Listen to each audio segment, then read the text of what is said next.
సంగారెడ్డి జిల్లా వ్యాప్తంగా రైతులు సంతోషం వ్యక్తం చేస్తున్నారు. గత ప్రభుత్వంలో రైతు రుణమాఫీ చేస్తామని సకాలంలో చేయలేదని కాంగ్రెస్ ప్రభుత్వం ఎన్నికల సమయంలో ఇచ్చిన మాట ప్రకారం 2 లక్షల రుణమాఫీ చేయడంపై రైతులు ఆనందం వ్యక్తం చేశారు. నా పేరు మల్లేశం, ఆత్మకూరు గ్రామం, సదాశివపేట మండల్, సంగారెడ్డి డిస్ట్రిక్ట్. ఆత్మకూరు నా సొంత గ్రామంలో వ్యవసాయం చేసుకుంటాను. వ్యవసాయం కొరకు పంట రుణాలు తీసుకున్నాము. ఇంతవరకు ఉన్న ప్రభుత్వంలో మాకు మాఫీ వర్తించలేదు. బ్యాంకు వాళ్ళు నోటీసులు ఇచ్చి ఇబ్బంది పెట్టడం జరిగింది. రాహుల్ గాంధీ మాట ప్రకారం రేవంత్ రెడ్డి గారు ఆయన ఆశయాలను హామీలను నెరవేర్చిండు. తెలంగాణ ప్రభుత్వంలో అందరికీ పండుగ వాతావరణం ఉంది. రైతులు హర్షం వ్యక్తం చేస్తున్నారు. చాలా సంతోషంగా ఉంది. రేవంత్ రెడ్డి గారికి ధన్యవాదాలు. ఆత్మకూరు తలారి నరసింహుడు. నాకు ₹1,00,000 ఉండే బ్యాంకులో ₹1,00,000 మాఫీ అయింది. రుణమాఫీ.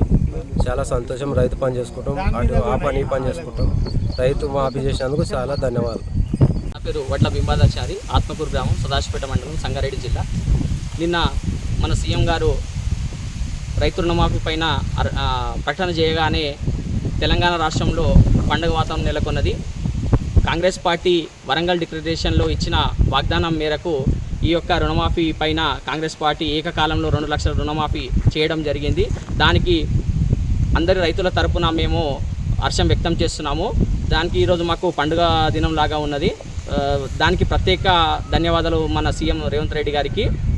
అలాగే కాంగ్రెస్ పార్టీ అంటేనే మనము ప్రతి ఒక్కటి మాట ఇస్తే తప్పని పార్టీ కాంగ్రెస్ పార్టీ.